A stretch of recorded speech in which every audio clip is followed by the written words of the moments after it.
The moment I walked into my brother-in-law's rehearsal dinner, I knew something was wrong. It wasn't anything I could point to right away. The venue was beautiful, a private room at Hargrove Estate. The kind of place with white linen tablecloths and candles that flicker just right, where everything looks like it was styled for a magazine. My mother-in-law had rented it out for the whole evening. 40 guests. Open bar. A 3-course meal. I'd helped pick the centerpieces. But the moment I stepped through that door, the room did something rooms do when they've been holding a secret. It went half a beat too quiet. I told myself I was tired. I'd driven 3 hours from Columbus. I'd worked a full shift at the hospital before getting in the car. My feet hurt. My hair probably looked flat. And I hadn't eaten since a granola bar at 2 in the afternoon. I was imagining things. My husband kissed my cheek when I found him near the bar. "You made it," he said, and he smiled, but his eyes moved past me toward the door. I thought he was looking for his brother. I should have trusted the granola bar feeling. My name is Vivian. I'm a labor and delivery nurse. I'm 31 years old, and I've spent the last 4 years being married to a man I genuinely believed was my best friend. His name is my husband, and I will not give him more than that in the story, because what happened that night at his brother's rehearsal dinner earned him exactly the amount of space I'm giving him now. His family is from Scottsdale, old Arizona money, not obscene, but comfortable. His mother owns 2 rental properties and a landscaping business she inherited from her father. She has opinions about everything: how to load a dishwasher, which direction throw pillows should face, whether nurses are really as important as doctors. She has never said she doesn't like me. She has never needed to say it. His brother, Theo, was marrying a woman named Paige, sweet, nervous, terrible at hiding her feelings about my mother-in-law, which made me like her immediately. The rehearsal dinner was the night before their wedding. I'd taken 2 days off work. I'd driven those 3 hours. I brought a card with a check inside because Theo and Paige had specifically asked for no more gifts after the shower. What I did not know, as I smoothed my dress and accepted a glass of sparkling water from a passing server, was that there was a woman sitting at the table of honor who had no reason to be there. I found out in the most humiliating way possible. We were doing the seating. My mother-in-law had arranged everything herself. She'd sent a chart in the family group chat 2 weeks before, color-coded by table, with a note that said, "Please don't move the place cards. I spent time on this." I'd saved the image. Table 4. Near the window with my husband's aunt and her husband. Fine. I'd sat next to that aunt at Christmas for 4 years. She always brought butterscotch candies in her purse, and she called me sweetheart, and I genuinely looked forward to it. So I was walking toward table 4, and my husband was somewhere behind me talking to Theo, and I was scanning the place cards, and then I stopped. Because there was a woman already sitting at table 2. Table 2 was the family table. Parents of the bride and groom, siblings, spouses. It seated 8 people. My mother-in-law was already there, in a mauve blazer, looking entirely composed. Theo was there. Paige was there, looking slightly less composed. My husband's aunt was there, which meant I was apparently not at table 4 after all. The chart had been updated and nobody had told me. And at the seat directly across from where my mother-in-law was clearly going to sit, in the chair that would have been facing the couple, in the seat that anyone who has ever been to a rehearsal dinner knows is the seat for the person being celebrated, was a woman I had never seen before. She was maybe 27, dark hair. She had a glass of wine already, and she was laughing at something Theo said with the ease of someone who had been in this room 100 times.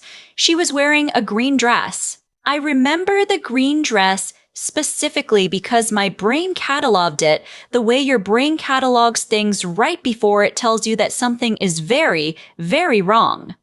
I looked at my husband. He had gone. That's when I knew. Not the full picture. I didn't have that yet. But I knew the shape of what I was looking at. I knew it the way you know a diagnosis before the test results come back. You've seen the signs. You've talked yourself out of the signs. But now the patient is right in front of you and the signs are all stacking up and you know. I walked to the table. I wasn't running. I wasn't dramatic. I was calm in the way that very frightened people are sometimes calm. The kind of calm that is actually just shock wearing a composed face. My mother-in-law looked up at me. She smiled. It was the smile she gives me when she's already made a decision and she's daring me to argue with it. "Vivian," she said, "you made it. Traffic on the 17?" "A little," I said. I looked at the woman in the green dress. I looked back at my mother-in-law. "I'm sorry. I think I'm confused about the seating. The chart had me at table 4. "I updated it," my mother-in-law said. "I wanted family close together." And I looked at the woman again. The woman smiled at me. It was not a mean smile. That almost made it worse. She introduced herself with a name I will not repeat here, and she said she and my husband had known each other for a long time, and she said it in the way that you say things when someone has told you that the wife doesn't know. I looked at my husband. He was still standing a few feet back. He looked like a man who had been caught in a rainstorm without an umbrella and was pretending it wasn't raining. I looked at his mother. She picked up her menu. The table of honor. She had put her son's girlfriend, because that is what I understood in that moment, that this woman was in the seat of honor at a family dinner in front of 40 people in front of me. And she had updated the seating chart without telling me because she had decided that this was how it was going to go and she was daring me to make a scene. I thought about what a scene would look like. I thought about raising my voice. I thought about the 40 people. I thought about Paige, who was sitting 2 seats down looking at her hands. I thought about the check in my purse. I thought about the 3-hour drive and the granola bar and the 4 years. I set my sparkling water glass down on the table. I picked up the place card that had my name on it. I put it in my purse. I don't know why. It just felt important to take it with me. I said, very quietly, to no one in particular, "I'm going to step out." And I left. Not crying, not running. I walked through that room with its white linens and its perfect candles, and I nodded at the server who had given me the sparkling water, and I pushed open the door, and I walked out into the parking lot of Hargrove Estate, and I stood next to my car in the dark Arizona night, and I breathed. My phone started going off almost immediately. My husband called 11 times in the first 20 minutes. I declined everyone. Then he started texting. I read the first one. "Babe, please come back. We can explain." And I put my phone face down on the passenger seat. I drove to the Hampton Inn 4 miles away. I'd been the one to book the block of rooms for out-of-town guests. I had my own reservation. I sat on the edge of the hotel bed and I stared at the carpet, that particular shade of beige that all hotel carpets are, and I thought about the moment I had known. The moment my brain had tried to protect me from the truth, and the truth had walked up and sat down in a green dress anyway. Here is what I should tell you about my marriage, so you understand the full picture. I had been noticing things for about 8 months. Small things. My husband working late on the schedule that had never required him to work late before. He's in commercial real estate, and while the hours can vary, there had never been a pattern. There had started to be a pattern. There were weekends he came home and took a shower before sitting down with me. There were texts he angled away from. There was a change in the way he said my name, a slight flattening, the way people say the name of something that has become routine. I'd asked twice. Both times he had been so thoroughly, almost offendedly, reassuring that I had believed him, or I had wanted to believe him, which I have since learned is a different thing. What I did not know then, sitting on that hotel bed, was the part that would only come out later, through the conversations that happen in the aftermath of a marriage collapsing. My mother-in-law had known for 5 months. 5 months. She had met the woman in the green dress at a family dinner I wasn't invited to, a quick lunch with just her sons, as she put it. She had not only known, she had approved. She had put her in the seat of honor because she wanted me to see. She wanted the decision made for everyone without anyone having to say the word divorce. I've thought about that a lot, the efficiency of it. She didn't like confrontation. She preferred arrangements. I called my sister from that hotel room at 11:30 at night. My sister has never once in her life told me what to do, which is why she was the right person to call. She just listened. When I finished talking, she said, "What do you need right now?" I said, "I need someone to tell me I'm not crazy." She said, "You're not crazy. You're the sanest person in that situation." Then she said, "Do you want me to drive down?" I said yes. She was there by 2 in the morning. There are things that happen in a marriage ending that nobody prepares you for. People talk about the big moments, the confrontation, the lawyers, the dividing of the furniture. Nobody talks about the Tuesday morning 6 weeks later when you're at the grocery store and you put his brand of cereal in the cart by reflex, and then you stand there in the cereal aisle for way too long. Nobody talks about how strange it is to explain your situation to your health insurance provider. Nobody talks about how you have to update your emergency contact. I updated my emergency contact to my sister. My husband and I did eventually talk. It was not a good conversation, but it was an honest one, and I will give him that. He told me the relationship had started about a year before, which meant the 8 months I had noticed was me noticing about 8 months after the fact. He said it had begun as something that wasn't supposed to be serious, which is the thing people say when they mean they made a choice they didn't want to be accountable for. He said his mother had found out because he'd told her. He said he hadn't known she was going to do what she did at the rehearsal dinner. I believe he didn't know. I don't think it changes much, but I believe it. What changed things, in the end, was a conversation I had with my hospital's employee assistance counselor, the kind of thing you access through your employer's benefits package and then feel slightly embarrassed about needing. Her name is irrelevant, but she said something I've thought about almost every day since. She said, "It sounds like part of you is still waiting for someone to tell you that you deserved better. You don't need anyone to tell you that. You already know it. That's why you walked out." I sat with that for a long time. She was right.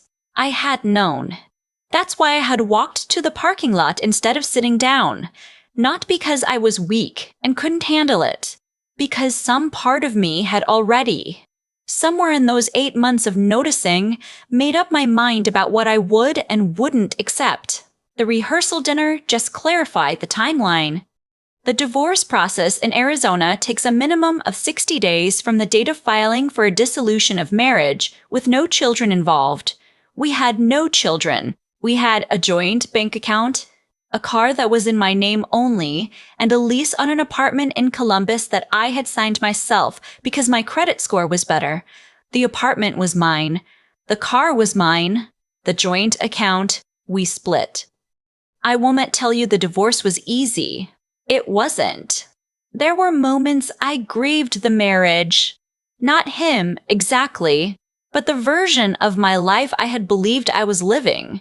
The Sunday mornings. The person I had been when I thought I was safe. I went back to work the Monday after the rehearsal dinner. I had 2 patients in active labor that morning, and I was there for both of them, and there is something about being in a room where a person is becoming a parent for the first time that resets something in your chest. Life keeps insisting on continuing. New things keep arriving into the world. I am not going to tell you I met someone wonderful and everything is perfect now. That is not this story, and I don't think that's what I owe you anyway. What I will tell you is this. About 2 months after I filed the paperwork, my sister sent me a screenshot. She follows Paige, my former almost sister-in-law, on Instagram because they'd swapped handles at the wedding that went on without me and apparently had genuinely hit it off, which is the kind of thing that happens and you have to just let yourself smile at it. In the screenshot, Paige had posted a photo of herself and Theo at some minor league baseball game, holding hot dogs, looking completely ridiculous in the best way. The caption said something about this being their new Sunday tradition. My sister's message underneath just said, "Some people ended up okay." I think about the woman in the green dress sometimes. I don't hate her. I've thought about whether I should, and I've decided I don't have the energy for it. She was not the one who made vows to me. She was not the one who answered, "I do," in front of my family and his and our college friends, and a justice of the peace in the Denver Botanic Gardens on a Saturday in October. She was not the one who updated the seating chart. My mother-in-law sent me an email about 3 months after the divorce was finalized. It was 2 sentences. It said she hoped I was doing well and that she wished things had gone differently. I read it twice. I did not respond. I took the place card home with me. It sat on my kitchen counter for a few weeks, just a small rectangle of cardstock with my name printed on it in a font my mother-in-law had probably agonized over, and then one morning I threw it away, not dramatically, just on my way past the trash can. Some things you hold onto until you're ready to set them down. I'm 31 years old. I'm a labor and delivery nurse. I drive a paid-off car. My sister lives 40 minutes away. My patients call me good at my job, and sometimes in those rooms where everything is happening at once and it is loud and urgent and incredible, I think I am exactly where I am supposed to be. I walked out of that rehearsal dinner without making a scene, and I have not once regretted it. Not the walking out. Not the quiet. Not a single step. I still think about that place card sometimes. Just a small rectangle of cardstock with my name on it in whatever font my mother-in-law spent too long choosing. I took it with me when I left. I don't know exactly why. I wasn't thinking clearly. I wasn't thinking at all, really. But I know now that taking it was the right thing to do. It was mine. My name. My seat. And if no one else in that room was going to protect that, I was going to do it myself. That's the thing nobody tells you about. Moments like the one I had at Hargrove Estate. They don't feel like turning points when you're inside them. They just feel like the next thing you have to get through. You put one foot in front of the other. You nod at the server. You push open the door. And somewhere between the white linen tablecloths and the parking lot, something in you quietly decides who you are. I think about what it would have looked like if I had stayed. If I had sat down in whatever seat was left and smiled through 3 courses and made small talk with my husband's aunt and pretended not to see what I had just seen. I could have done it. I've done smaller versions of it for years. The explanations I accepted too quickly, the texts I didn't ask about, the shower he took before sitting down with me. I was practiced at the kind of not seeing that keeps a household running smoothly. But there's a cost to that. There's a cost to choosing peace over honesty, over and over, until you can't quite remember what you actually think about anything anymore. My husband made choices that were wrong, not complicated, just wrong. His mother made a choice that was deliberate and cruel. And I had been so busy being understanding that I had nearly made myself invisible in my own life. What I did that night wasn't dramatic. I want to be clear about that. Walking out of a rehearsal dinner is not the same as being strong. But it was honest. And honesty, I've learned, is where strength actually starts. Not in the big gestures, but in the small, quiet refusal to pretend that something is fine when you know that it isn't. That refusal takes more out of you than people realize. It costs something, but what you get back is yourself. The divorce was hard. Some days were genuinely terrible. But I went back to work that Monday and I was present for my patients and I made decisions that were good and careful and mine. That's what I kept coming back to. The fact that I still had the capacity to think clearly, to show up, to do the work in front of me. Those 8 months of noticing and talking myself out of what I noticed hadn't destroyed that.